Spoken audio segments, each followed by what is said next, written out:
They say peace is the sound of silence, but in Sable Pines, peace had a shape, wide, blue, and still as glass. I built that lake with my own hands, not just to hold water, but to hold back the world. For 15 years it did. Until the day a woman named Cynthia Graves showed up, all linen robes and social media smiles, and decided my piece was a public event waiting to happen. What followed wasn't just a fight over land or fish or permits. It was a battle for the right to draw a boundary and defend it, not with fists, but with patience, precision, and a little bit of plumbing. This is the story of how I lost my lake and how I took it back. You don't build a lake with your hands. You build it with years. 15, to be exact. That's how long it took me to shape every edge of the shoreline, to balance the water chemistry just right, to install a filtration system so quiet you'd swear it was natural. I named it Everglass, not because it was fancy, God no, but because it reflected everything. The clouds, the trees, my past, my peace. After 30 years working in military hydrology, designing dams and disaster flood routes, I prayed would never be needed. All I wanted was silence. That's what I bought in Sable Pines, Oregon. 10 wooded acres and a dream nobody else wanted. A self-sustaining micro-ecosystem in the middle of nowhere. Just me, the lake, and the koi I'd hand-fed since they were finger-sized. I didn't expect friends. Didn't need them. But over time, the town warmed up. Kids from the elementary school came by on field trips. Teachers called it a living lab. Retired couples brought wine and sat by the edge, whispering like they didn't want to wake the fish. I let it happen, quietly, carefully, with respect. Then, Cynthia Graves moved in. She arrived like a lightning strike. New Tesla, yoga mats stacked to the ceiling, and a welcome committee of 3 drone cameras. Said she was building a content-positive, sustainable lifestyle brand. I didn't know what that meant. I still don't. But I smiled, nodded, and hoped she'd find another lake to film next to. No such luck. For a while, things were civil. She hosted garden brunches, led crystal breathing sessions, even brought me gluten-free muffins that tasted like lavender drywall. I said thank you, then politely threw them out.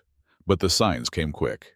Her backyard started sprouting massive tents, stage lighting, speaker rigs. One day, I came home to find a young man flying a drone 10 feet over my lake. "I'm filming B-roll for Cynthia's documentary," he said, not even blinking when I told him to leave. "She said it's community property now," I corrected him firmly, and I thought maybe that would be the end of it. But with people like Cynthia, things never end with a conversation. They end with a stage, a banner, and an audience.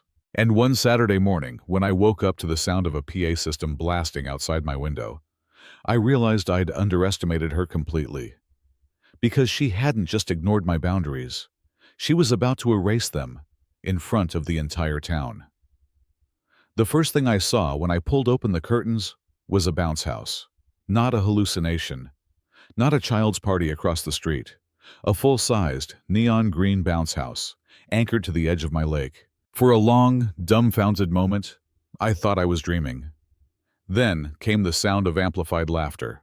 A booming voice from a loudspeaker announced, "Welcome to the Green Lakes Wellness Derby, where community, nature, and joy come together."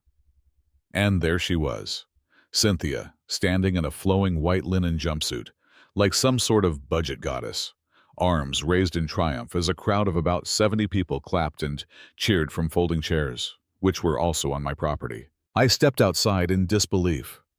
A man in board shorts walked by holding a fishing rod and a lavender smoothie. A woman was setting up a merch table on the far end of my dock.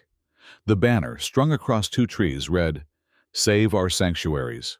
Donate to restore the earth," with a QR code that, when I checked later, linked directly to Cynthia's personal Venmo account. I made it about 6 steps off the porch before Cynthia noticed me. "Oh, Noah, you're just in time for the opening meditation," she said with a megawatt smile. gliding toward me like this was a garden party she'd invited me to. I knew you wouldn't mind. This lake is so healing, we had to share it. My voice came out lower than I meant. You're trespassing. She laughed. Laughed. Noah, let's not be territorial. Water belongs to everyone. You built it, sure, but that doesn't mean you can gatekeep Mother Nature. I built it, I repeated. I pay taxes on it. There are signs. There's a deed. Legalities, she said, waving her hand. This is a movement. Don't you want to be remembered as someone who gave back? Before I could answer, a loud cheer erupted from the lake's edge. Someone had caught a fish, a big one. I saw the orange flash before I registered what it was. My koi, my $1,000 Japanese koi, flailing in the hands of a sweaty teenager who just reeled it in with a glittery pink line. That's it, I snapped. This ends now. But Cynthia stepped in front of me, voice dropping into something smooth and dangerous. You go ahead and shut it down, she said. You'll look great on camera. She gestured to 3 tripods now trained on me. Local news is coming. This is being streamed. The community is watching. You really want to be the villain in a story about healing? I stopped cold. Not because I cared what people thought of me, but because I saw what she was doing. This wasn't just a picnic. This was a campaign, a performance, and I was the unwitting antagonist. I could shout.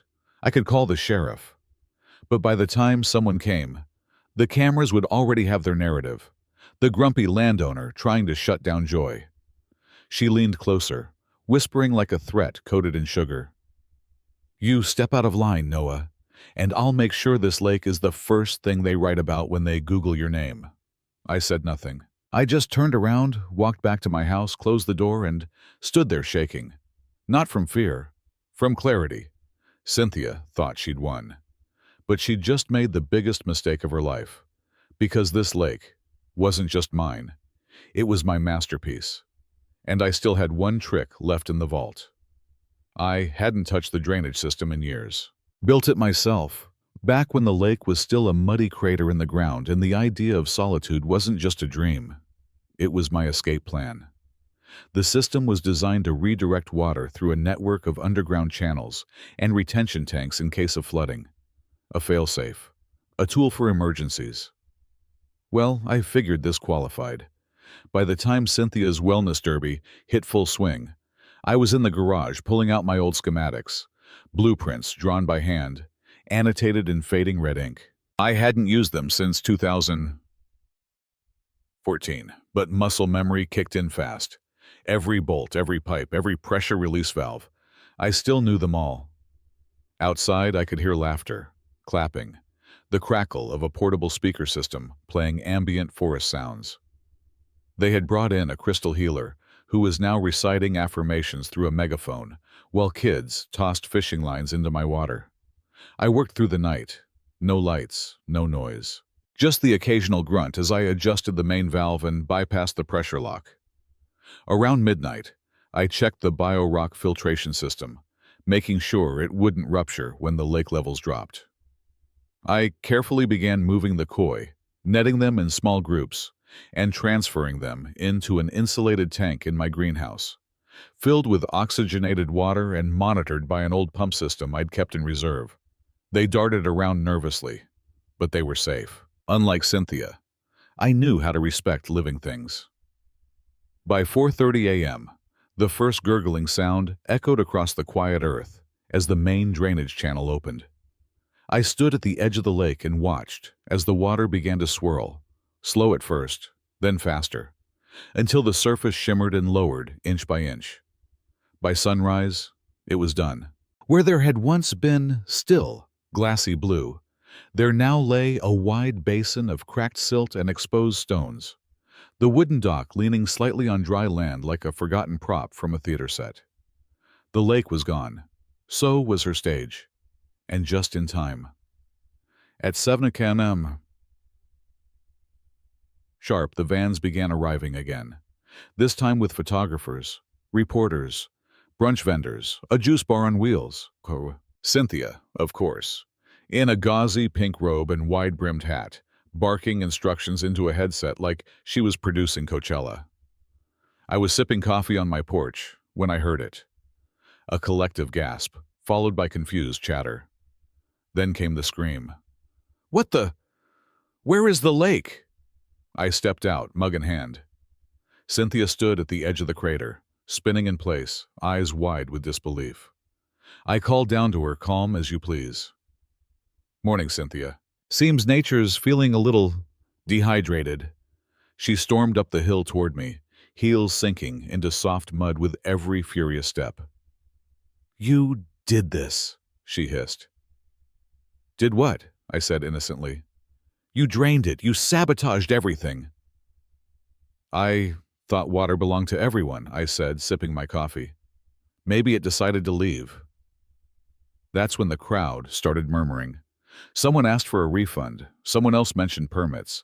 A vendor was already packing up. Cynthia's perfect day was falling apart before her eyes. And I hadn't raised my voice once. The lake may have vanished, but Cynthia wasn't going anywhere. For 2 days, things were quiet. Too quiet. No knock on my door, no angry mob, no apology. I should have known better. On day 3, the war began. It started online. A video clip surfaced, heavily edited from the fishing derby. Fishing. It showed me walking down from my porch, scowling, arms crossed, and Cynthia's voiceover declaring, "This is the kind of energy that poisons communities. This is why we fight for shared spaces." The caption read, "Local man destroys public water to stop a charity event." She posted it on her Instagram, then TikTok, then Facebook. Within hours, local groups started reposting it. I became the water lord. The conspiracy theories rolled in like clouds before a storm. That I was a disgraced government scientist conducting secret water experiments. That the lake had magical properties I was hoarding. That I had connections to big agriculture. One woman swore I used the koi for spiritual rituals. And of course, Cynthia leaned into it. On a live stream, she cried, literal tears, sitting beside a potted fern and holding a mason jar labeled water from the last time the lake was alive. He weaponized water. He stripped the land of life because he couldn't control the joy of others. That's not just selfish. It's psychotic. She started a GoFundMe called Restore Sacred Water Access. Goal, $75,000. Use of funds, legal support, environmental healing, and trauma resources. The worst part? People donated. By the end of the week, she'd raised $12,000. Meanwhile, I couldn't even walk into the hardware store without whispers. A man in a camo hat muttered, "Damn shame what he did to that fishing hole." Another woman stared at me like I might hex her on the spot. But I didn't lash out. I didn't make a counter video. Instead, I did what I do best. I documented. I screen captured every post, every claim, every fundraising lie. I recorded interviews with neighbors who'd seen the signs Cynthia ignored. I printed out receipts showing her Venmo transfers from donation links. I even found a drone operator from the event, one of her own camera crew, who was more than happy to hand over raw footage in exchange for immunity. I filed everything into a folder I labeled simply Truth. Because while Cynthia weaponized emotion, I would fight with facts. The final straw came when I got a letter from the county zoning board. An anonymous complaint had been filed questioning whether my drainage system violated local ordinances. And who else would file it? She wasn't just coming for my reputation now. She was coming for my land. That night, as I sat in the greenhouse beside the koi tank, feeding the fish in quiet defiance, I realized Cynthia had mistaken silence for surrender. But the thing about water, it always finds a way back. By the time the town board announced an emergency community hearing, the situation had become too big to ignore. Cynthia's smear campaign had split Sable Pines in half. On one side, you had the Green Hearts, her loyal following. Mostly newcomers, yoga moms, part-time healers, and social media sympathizers. On the other, The longtime residents, many of whom kept their opinions quiet, unsure if the crazy would pass like a seasonal flu. And then there was me. I hadn't spoken publicly, hadn't posted, responded, or corrected a single article. I'd let the whispers swirl, let the internet turn me into a caricature, because I knew this moment would come. The hearing was held at the local high school gymnasium, hastily organized, but packed wall to wall. Camera crews from regional news outlets lined the back. A buzz of anticipation filled the room, like static before a storm. Cynthia arrived late, of course, draped in a shawl that looked like it had been dipped in moonlight and grief. Her entrance was met with scattered applause. She even brought her own emotional support cactus in a clay pot. I didn't bring a lawyer. I brought a binder. When my name was called, I stepped to the mic, nodded to the board, and pulled out a flash drive. "I'd like to submit video evidence," I said, calm and even. "Unedited footage from the day of the event." The gym dimmed. The screen lit up, and Cynthia's face changed for the first time. Raw drone footage filled the screen, her directing camera crews, instructing volunteers to ignore property signs, coaching kids on which angle to hold the koi for better visuals. The volume played her own voice. "Don't worry about permits. If it looks like a cause, people won't ask questions." Gasps rippled through the crowd. I continued. Exhibit B. Screenshots of her fundraising accounts, Venmo logs, transfers from donors with captions like "Healing Water for All" and "Down with Water Tyrants." Exhibit C. Emails obtained legally from a whistleblower, her camera crew lead, revealing her plan to turn the lake into a wellness retreat, complete with pricing tiers, VIP glamping packages, and projected profits of $200,000 a year. I didn't speak much. I didn't have to. The evidence spoke louder than any of her slogans ever could. When the lights came back on, Cynthia looked like she'd been drained of blood. She stood, opened her mouth to defend herself, but the board cut her off. "We've seen enough," said Councilmember Ortiz. "This wasn't a community project. This was exploitation of private property, carried out under false pretenses." Murmurs of agreement echoed around the room. "And more importantly," Ortiz continued, "it violated multiple county ordinances, including unauthorized fundraising, misuse of land, and lack of required permits for public gatherings." The verdict was swift. Cynthia was fined $15,000 for permit violations and unauthorized commercial activity. She was banned from organizing any public event within the county for 2 years. Her Green Lakes initiative was ordered to be shut down, and her fundraising accounts were reported to the state attorney general for investigation. But the real moment of justice? It came from the crowd. A woman stood, older, silver-haired, someone I didn't know, and said quietly, "I watched you build that lake from nothing, Mr. Tisdale. You didn't steal from anyone. You gave peace to this town long before she showed up." Applause followed, hesitant at first, then growing, until it filled the gym with something Cynthia had never truly had: respect. She left that night in silence. No cameras, no cactus. Just a woman who mistook self-promotion for legacy, and finally learned the difference. The lake took 5 days to refill, not by rain, though the weather did help, but by design. The drainage system I'd once built to protect it now worked in reverse. The underground tanks released the stored water gradually, flowing back into the basin like memory, returning to a mind that had forgotten itself. The koi returned soon after, gliding through the shallows with calm, unknowing grace. The lilies bloomed again. The reeds swayed with their old rhythm, and for the first time in weeks, I slept with the windows open. The town, too, changed. Not dramatically. No parades, no speeches.